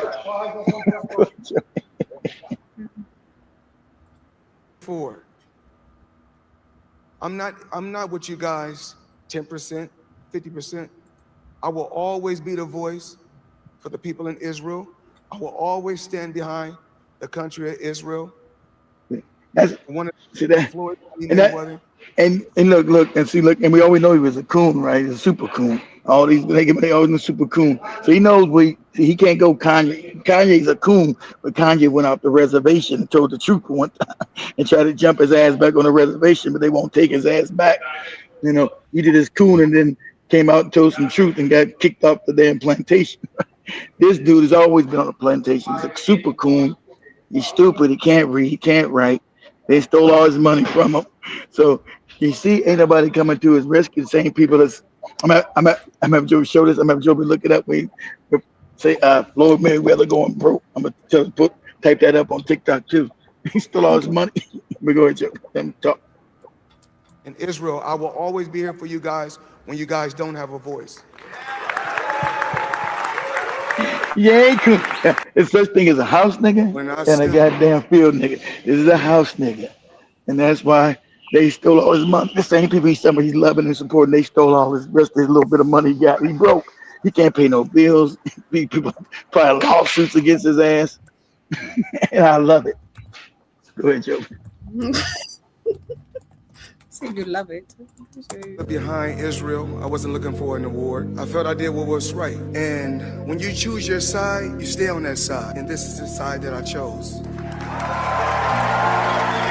I take my hat off to the soldiers, those warriors in Israel. I'm behind you guys once again, 100%. I'm all about peace. I'm all about love. I'm all about happiness. I truly want the soldiers to continue to hold your heads up high, continue to smile, continue to love one another, because life is short and all we have is our loved ones. And That's why love in your family is priceless. Let's continue to fight and stand behind one another. And once again, this is the side that I chose, and I will continue to stand behind this side right here. Thank you. And like I said before, I'm not with you. Crazy, crazy. But let's look at this. That's crazy work, Joby. Crazy work. Floyd Mayweather Crazy says work. he reportedly got cleaned out to the tune of $175 million. What? Claiming a former close associate ran a year-long scheme that allegedly drained his bank accounts, hijacked real estate deals, pawned off his jewelry, and even made his private jet disappear. Damn. According to TMZ, Floyd says roughly $100 million worth of bling has handed over to a Miami jeweler for only $13 million in return. And he said a huge chunk of the collection is still sitting with the dealer. Floyd also says he unknowingly signed paperwork transferring ownership of his Gulfstream jet with a buyer section left blank, and says he still doesn't know where the aircraft money went. Floyd also reportedly has been ordered to pay more than $1 million in child support after a Nevada judge ruled the retired boxer fathered a 4-year-old girl born to a former dancer at his Las Vegas strip club. Floyd also faced a reported $7.3 million IRS lien. Ocho, with the lavish lifestyle that Floyd has built over the years, the jet and entourage nonstop spending, has he created a lifestyle that when he was making $200-400 million a year, he was able to enjoy? Has he created something that he can no longer keep up with? Yeah, I think so, because if you think about Floyd obviously having to maintain the image of being Money Mayweather Joe, being at one point, being at Top's highest paid Forbes, top highest paid athlete at one point, the lifestyle that he did live, you understood once you stop fighting, once you retired, regardless of what investments you made, there are no investments in this world, I don't care who you are, Uncle Joe, that you can make that can still accumulate that type of revenue that the sport that you play can. It's not that many. You got to hit. You got to get in good and hit it when it's hot, and it happens very seldom. It happens very seldom. So I hate this. I hate this for you, my young bull, man. I hate this for my young bull, Floyd. Hopefully, this situation gets rectified, especially when it comes to having people around you, having other people in control of your finances. That's a no-no, Joe. That's a no-no. Man, that is a big no-no, especially with the kind of cash flow blank, Floyd having. You know you can't sign anything blank. Ocho, when they come to us and they try to get us to sign these blanks when it comes to our autograph, bro. Do you know how many jerseys that you can put these on? Do you know how many pictures you could? No, bro. I'm not signing no blanks. Look, I'm not gonna address the child situation. Whatever he and hopefully the co-parent will get that worked out, get that resolved. That ain't got nothing to do with me. I don't really care. I don't really care about that. Hopefully, whatever needs to be done will get done. Damn. But first of all, before I get to second, third, Ocho. Yeah, talk to $100 million in jewelry. Damn. Ocho. Yeah. $100 million in jewelry, Ocho. But hey, Uncle, it's Money Mayweather, Unc. It's Money Mayweather. He had an image to uphold. 100 million, bro. I got about 100 cars, but right here, we like to call this the Sweet 16. Lambo, Ferrari. See how stupid he is? What you buy? Why you need 100 cars? Whatever you want to call it. The Maybach truck or Maybach truck, whatever you want to call it. I got options. That's that, Joby. Now this is what a moron does. Nobody rich does this. This is a moron, and that's why he's broke. Right? And all these money. He won't be able to sell these cars because they're all depreciated. That's what an idiot does. Because he's insecure. This is what I got here. Look at that dude. Look at it. He's insecure. He's an idiot. And so when you got an idiot has money, it's always going to disappear. You need to have him a good woman that can help him. But he's too stupid. But he wouldn't listen because his ego would be too big. It's good. You need a good woman. So listen here, you're doing too much. You're buying too much shit. You're gonna destroy us, dummy. But it's too late now. This dude's going back to the ghetto where he came from. Go ahead, Joe. I don't know what I want to take out tonight. Take this. I think this goes back to what we were discussing yesterday, because I was trying to think about it. There's black spending power, right? And where a majority of the black people don't own anything, but yet they're spending a lot. This is I feel like this is a good example if I'm understanding it all well, because I feel like Black people, I've seen it, especially the Black celebrities, they waste a lot of money on the designers, new cars every month, Birkin bags, and all that. I don't know if it really makes sense, but I was trying to think about it because today I was seeing a story from a certain Black American lady, and I was like, damn, I can't waste money on all this, you know? You understand it exactly, Joe. What you did, what we just said, that ties in what we were talking about yesterday. It all ties in. That's true. Spending power, you just spend on groupie brands. What is Floyd built? He's built poverty, Joe. He's taken all that money and built himself right into poverty. Go ahead. So after this, Joe, I want you to type in say Floyd Mayweather's going broke. Yeah, this is the one. Really, okay, he's already broke. Got about 100. Yeah, this is the videos. That's how all my pod. Let's see. On the verge of bankruptcy. No wonder Floyd Mayweather is almost broke. No wonder we keep hearing rumors that he is on the verge of bankruptcy. You want to know one of the ways that the real flex is assets, man. When will people understand? The real flex is assets. You know, when you have a land somewhere, you have your own mansion or castle being built somewhere, you know, build your own castle or mansion somewhere. If I was him, probably I would have bought a land somewhere, probably in Africa, because I believe owning lands in America, that is just also another big problem as a Black person. But in Africa, where you desire, look for a developed country that you like, do research, buy acres of land, you know, let that be your second home, if not your first home, in case anything happens. I don't know, but maybe I think different than majority. Rich people stay rich. They don't invest their money in depreciating assets, which means they don't invest their money in anything with a combustion engine or exactly what Joby just said. Land, it's like what Joby said. You don't put your money in shit that's gonna lose money. That's stupid. But he owns houses, but he's going to have to sell them. He owns a bunch of houses. He owns houses in Las Vegas, New York. But the one in New York he's being sued for because he couldn't pay the wheel to Miami, LA. But he should have bought them outright. I guess he only paid the mortgage. In Africa, you got to pay for that house complete. So he had a mortgage he's paying every month, so he don't got no money no more. So why would you buy shit that don't make you money? Why would you buy shit that loses a bunch of cars? Who you trying to? Because he's insecure, he's trying to impress people with shit no one gives a fuck about. Your cars, you losing money on that shit, and then when you sell them, you getting not even half the value. You'll be getting like a third of the value. So you're gonna stay broke because you're a moron. So sad. That is sad. When I was growing up in the 90s, that ain't sad. That's delicious. I couldn't happen to a nicer coon bootleg, Joby. This is perfect. This is called karma. God damn it. Damn right. Could happen to a nicer bootleg.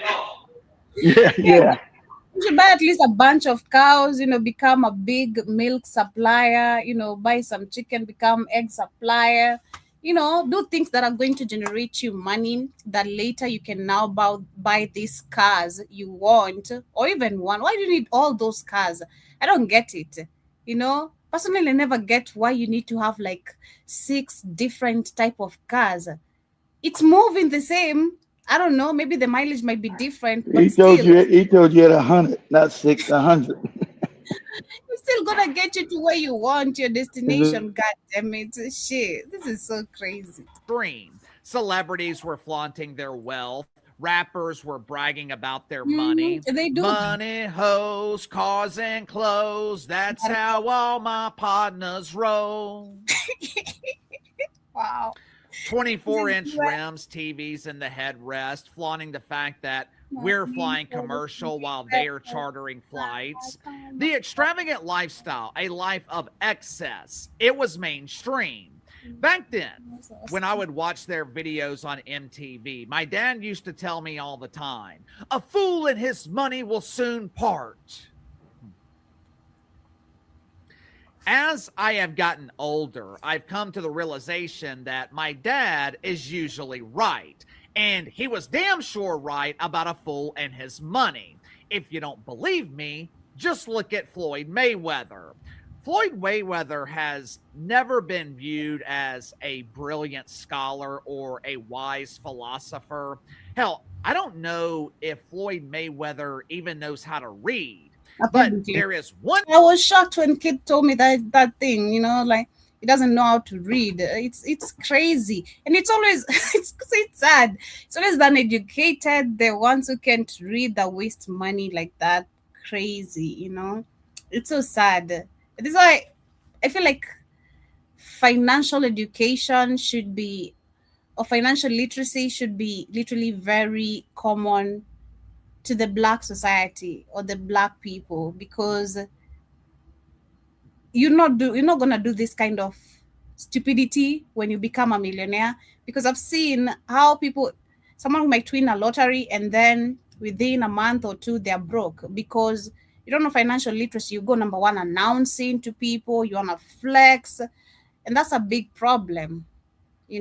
Keep quiet, keep your money to yourself. As a matter of fact, act broke if possible.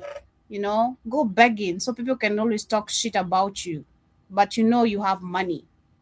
Move silently. But Black people always wanna just flex, show up all day. I'm a millionaire now. You're always talking shit. Nah, I'm a millionaire. Come on. Chill. Go get some financial literacy education. Get involved with group of people who can help you learn how to invest and all that. Man, I always say if I grab me some huge money, I'm going to the village straight away, look for my uncle and tell him, yo, I want a land. Can you help me get a piece of land around here, where I'm not gonna be having no issues with anybody?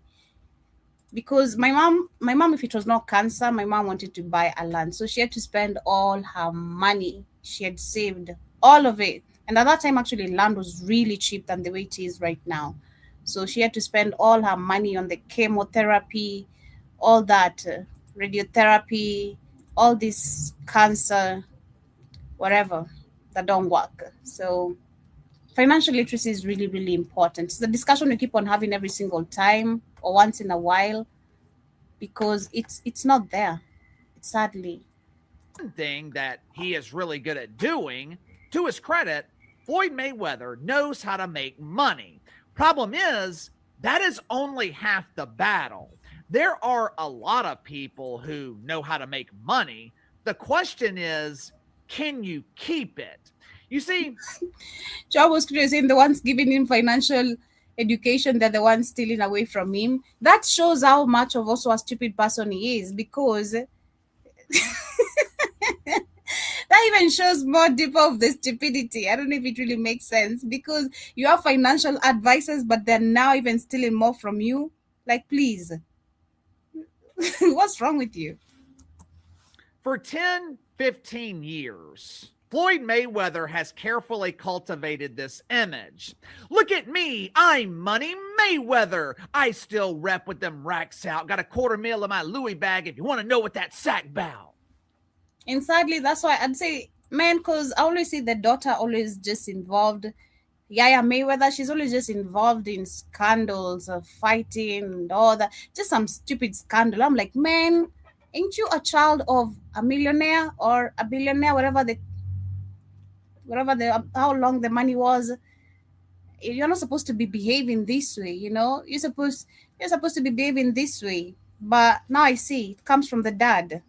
Zero education. So that's lack of zero critical thinking or how to behave. I'll tell you who wants to know what that sack bout. Not only does he want to know, once he finds out what it's about, he's going to confiscate everything inside, and he's going to take the sack too, just because he can. Most people refer to him as Uncle Sam, but the check Floyd Mayweather will soon be writing to him, it will be made out to the Internal Revenue Service.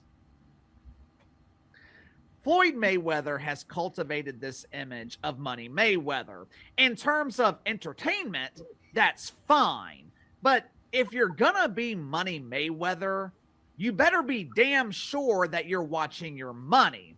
And Floyd Mayweather, he made the one mistake that you cannot make as a billionaire. So from Money Mayweather to now Floyd Mayweather. So you're no longer Money Mayweather. Floyd Mayweather allowed someone else to control his money. I hope this teaches literally the most of the black celebrities who have been kept there on top by the same cats with the small hats, you know, and being funded for doing whatever they're doing. I hope you learn something, you know, invest. Shout out to some few, I'd say some few, only few women, Black American women I see have brains. They'll start their own brands. It could be mostly it's clothes brands, makeup brands. I've seen that working out so well for most of the Black American women, young Black American women. So I hope it really teaches majority and the upcoming what this system can do to you. Today you're shining, tomorrow they take you right back to where you belong, at the bottom, right?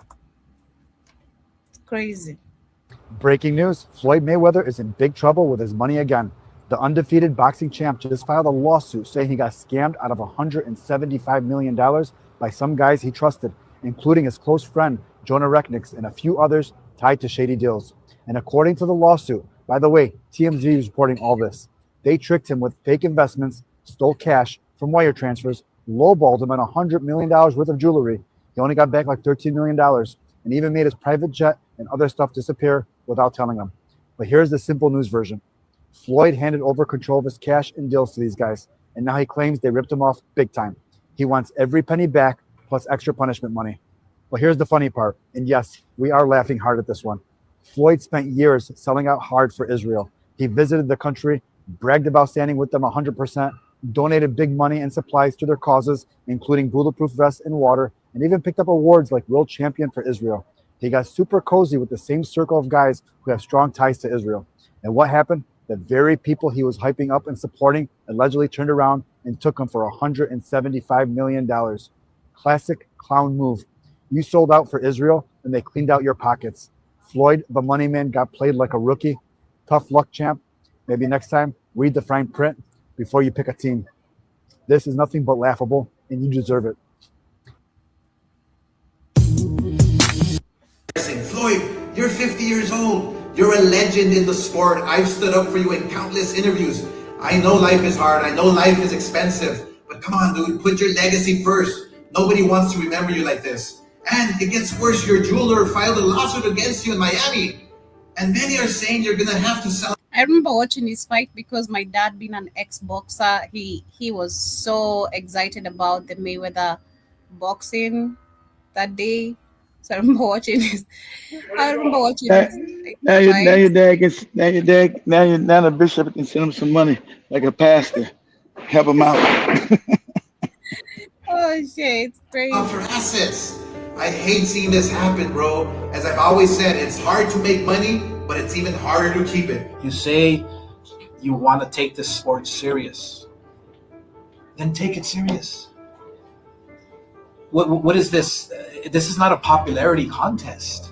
Oscar de la Hoya has recently stirred controversy by discussing claims surrounding Floyd Mayweather's financial situation, suggesting massive losses and alleged bankruptcy. I have never in my entire life seen somebody truly believe they're absolutely killing it while they're actually doing jack shit. Mayweather, widely known as Money Mayweather, built his reputation not only through an undefeated boxing career, but also through record-breaking pay-per-view success. Floyd is one of the highest-earning athletes in sports history. However, his post-retirement lifestyle has frequently drawn scrutiny due to his extravagant spending habits and high-profile business ventures. And it gets worse. Your jeweler filed a lawsuit against you in Miami. And many are saying you're going to have to sell off your assets. Oscar de la Hoya has claimed that Floyd Mayweather's comeback to boxing is driven by financial pressure rather than passion for boxing. Another reason why he's crawled out of his rock he needs money. You think he needs money? Absolutely. He's always lossy. It's absolutely, he needs money. You think he's going Once broke? again, come on. Fighters like that always go broke. Floyd Mayweather is widely known for showcasing his wealth, owning multiple luxury mansions, and even purchasing several identical cars in matching colors. However, behind all the glamour and luxury displays, there are growing concerns about the reality of his financial habits and long-term stability. This is like who everyone else gets their stuff from. And he told me, I'm not going to say who it is, but he's like, Mayweather's broke. I said, no. He's like, no, really, Mayweather's broke. Now, I don't know if it's true. Right. This is what this guy told me. I'm like, how could he be broke? He's like, yo, he spends like crazy. Yeah. Spends like I crazy. mean, it only could go for so long. I mean, and you're not fighting. Yeah. Because I don't see Mayweather even doing any goofy shit like that. But you would think that your investments would continue to grow. Right. As long as you keep your spending under wraps. Like right now, like I could retire right now. This could be my last interview ever. Right. And with my investments, I invested into a lot of great companies like Google and Amazon and Tesla over the years, and those companies have all grown and continue to grow, right? And I could actually borrow money against my stock portfolio without even selling my stocks. Right. In previous interviews, De La Hoya has compared Mayweather to Mike Tyson, pointing out how both fighters earned enormous fortunes during their prime, but faced different financial outcomes after retirement. He's not fighting anymore, so that big money's not coming in. Look at what happened to Mike Tyson. He made what, 500 million? He told me flat out that Mayweather's broke right now. His spending has gotten so out of control that this is why he's coming back and again. Oh, absolutely. But You I've agree? been knowing that. Oh, you've known that? Of course. Explain. Of course. Huh? Explain. Well, I mean, even in all those expeditions that he's been doing, Floyd was doing shows for $26,000. When Floyd fought Shane Mosley, I called Floyd and I was like, one of the casinos want to give you $150,000 for a 15-minute walkthrough. And they said they'll give me $30,000 to walk through with you. And he turned it down. Flashback 2 or 3 years later, he's running around with one of my guys, Link, from Memphis, and he's doing parties for $26,000, $30,000. So when I see him doing that, I'm like, Floyd doing a party for $25,000, $30,000? Something wrong with that. My internet is tripping. Yes, I wait for it to come back. My internet is tripping. As we get closer to also winding up, I see Ugali. Did I see Ugali anywhere? But I see let me see. Shout out to Robin S. Who's in the house. Thank you for tuning in. Let me see where I left the comments from. Okay. John Mosquito said they confiscated his private jet for not paying debt. And Sale says that's country proper grammar, Joby. My bad. Oh, the country's proper grammar. You grew up in the countryside? I don't know. That's what you're trying to say. But And this was like 6 years ago. correcting me. Let me pause on that, then go through the comments and then wind up with that. I see Ten Speed says, okay, Keith, do a show on all black entertainers getting robbed by the Jays as far back as. And John Mosquito also adding, he was spending a whole lot of time with the brother Paul Light 3-4 years ago. And Jiba says, maybe he'll box a kangaroo in the carnival to make some bucks. Wow, really? You can box a kangaroo? You know, a kangaroo can slap the shit out of you. I don't know, but can kick the shit out of you. Man, I've seen a kangaroo fight, I don't know. I don't want to ever bump into a kangaroo in any type of... I bumped into some goose the other day after we talked about the goose, the duck, and I ran for my life. I was like, dang, no, hell no. Hell no. It would be so embarrassing, especially in front of kids, to see some goose trying to attack me. So, nah, I'm friendly with dogs, but I'm also careful been friendly with dogs since that video we saw, And John also says, did Floyd ever speak up for black people like this ever? I don't think so. We don't see any video of him talking about black people, so bet maybe not. Danny also says Floyd only says all this because he's broke.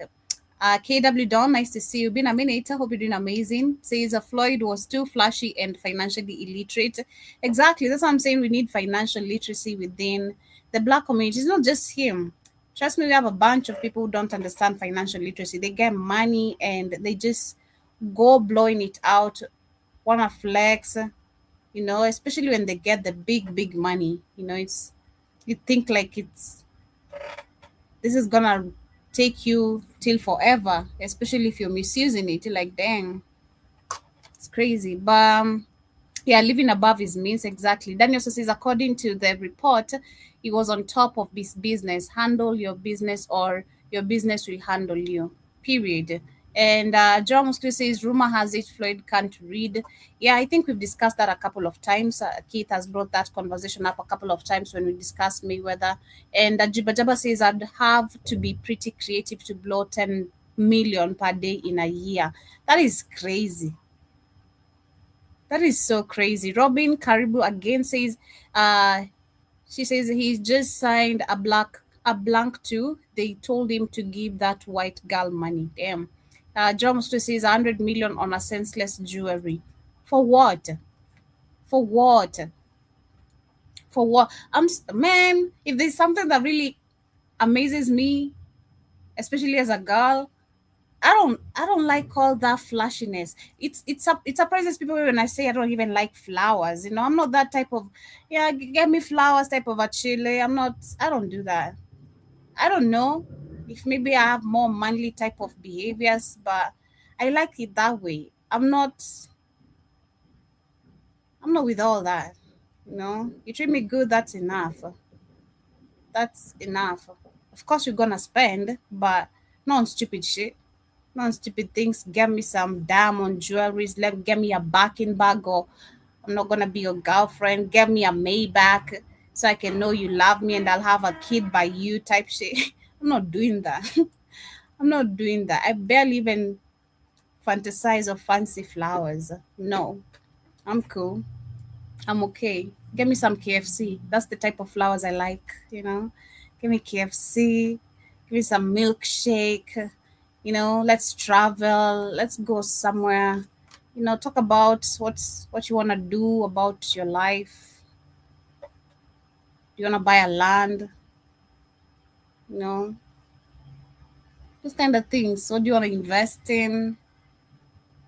But me back flashing money on strippers and all that type of shit, it's crazy. Ricky says those jewelry and cars are not worth a penny. Exactly. And Jiba Jaba says, Joby, it's called nigga trinkers. I hear they're called trickers. Tricks. Can you trick? It says 100 cars time. That is $100,000 each. That's 100 of low income home or more. And Jiba Jaba says, I would buy land all over the world. Exactly. John Moshe says clothes, cars, houses, private jet, boat, wow. Private island, wow. Somehow depending on how much they are worth. Always the same shit, copy and paste. This is crazy. So this is probably is the type who used to say I can't repeat clothes, buy some $100 type of clothes or even more than that, and then you throw them away in a day. We get them in the second-hand clothes, and then like, God damn, this is so brand new. Who the hell even lets go of these clothes? This is so brand new. Get ourselves some handbags there. It's crazy. Jibajama says buy a copper mine in the DRC, pay Negro $2, stuff like that. And the Java says ugly cars too, especially the Bugatti and the Ferrari too, feminine looking. I don't even know what's up with all that Ferrari Bugatti type shit. I don't like those cars. I don't fancy them. I really don't. I don't fancy them. So long as I have a 4 moving wheel, that's enough for me. I mean, it doesn't have to be ugly too. Like, hey, please. But she, just a nice, cute looking car. Doesn't have to be all these expensive type of crazy things. Just crazy. Ricky says, I had family members in the NFL, NBA, and MLB. Caucasian wouldn't let these black men invest in hoodies. And the drama says you always have fun with your millions first, 5, 10 years, then you grow up and think about the future. By the time you're growing up, probably you've not done anything. So grow up before you get even that 1 million. You know what you want, especially in these tough times. Imagine you just landed a jackpot somewhere. Just go buy a land somewhere, start building as quick as possible. Avoid rent by all means, god damn it.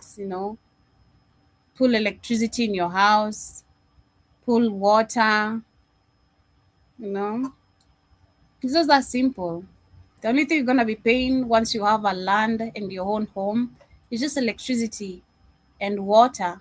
That's all I see in Africa, literally. I don't think there's anything else extra we pay for. Nothing. Just electricity monthly and water. That's all. The rest of the things, no taxes, no house taxes, no someone coming to charge you because you have a super drum on your compound. It's crazy.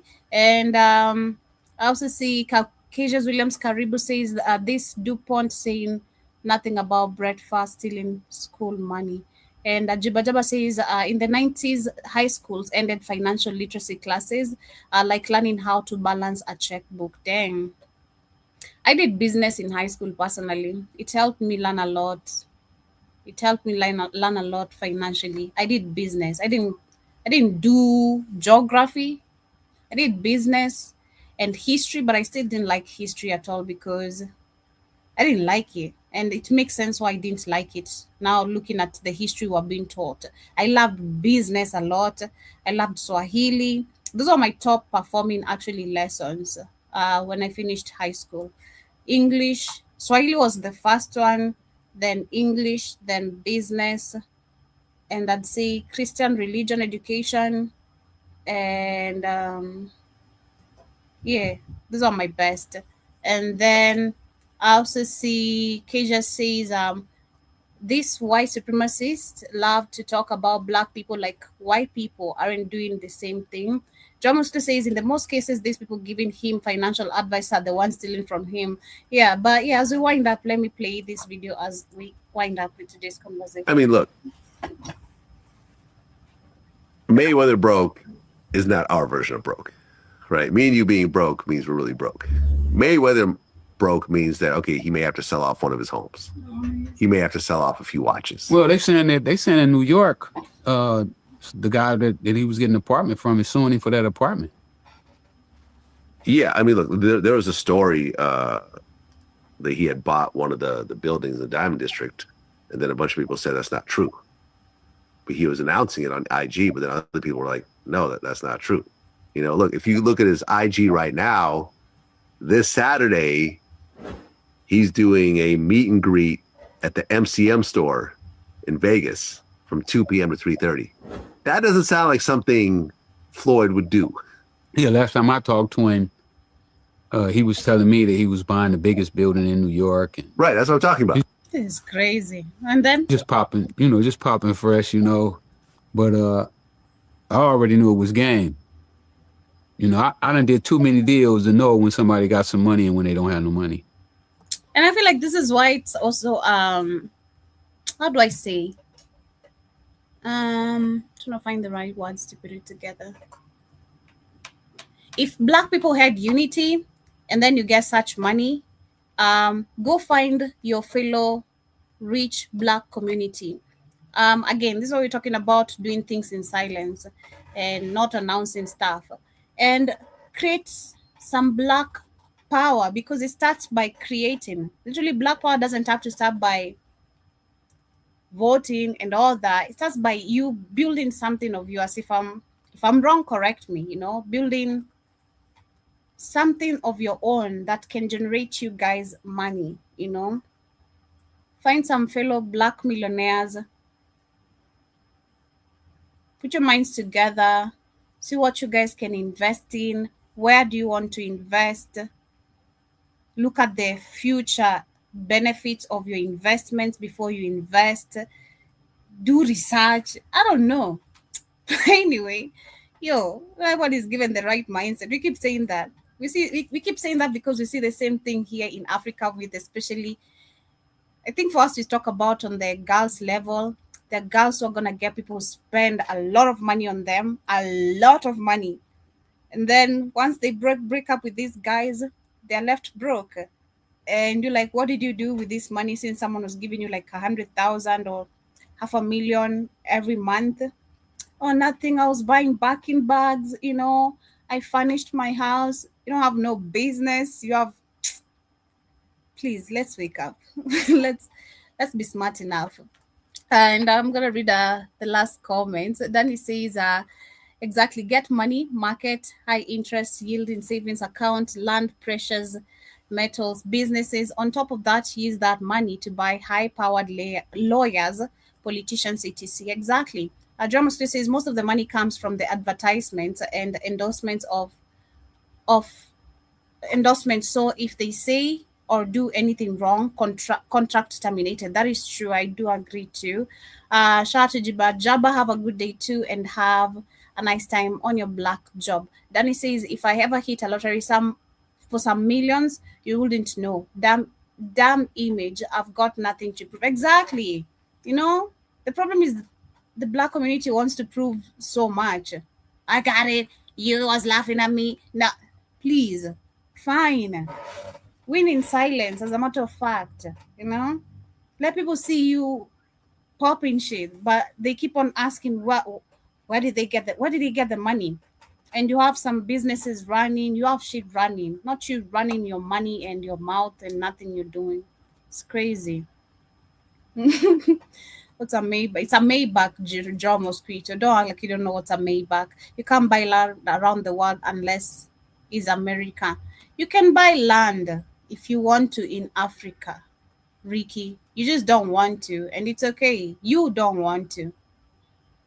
Unless you're in America, no, you can buy land. You can buy land anywhere around the world, so long as it's not Europe or America. Personally, you can buy land in Africa, god damn it. Shit. And you're gonna get acres of land. If you look at the price you're gonna buy a land with in America, bet you're gonna get probably triple of that land here in Africa with that money. And correct me if I'm wrong as I wind up. Correct me if I'm wrong.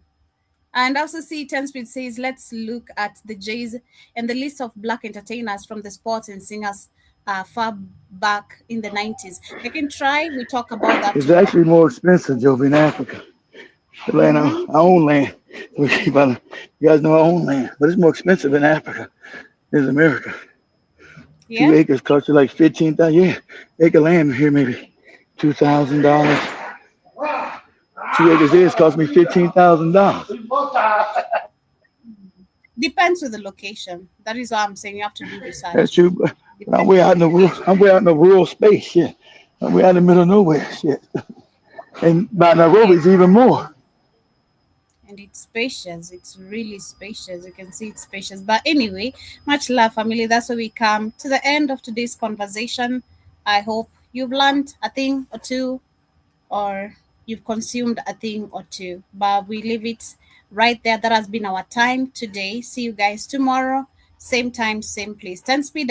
I'll try if I'll remember. Maybe we cue that as the topic of tomorrow.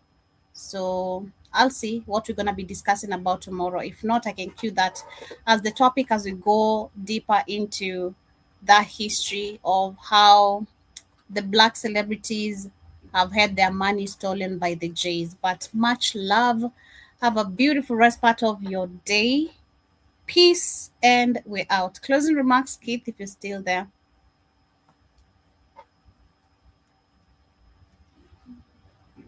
I think Keith is busy on his black job too. But peace, family, and we're out.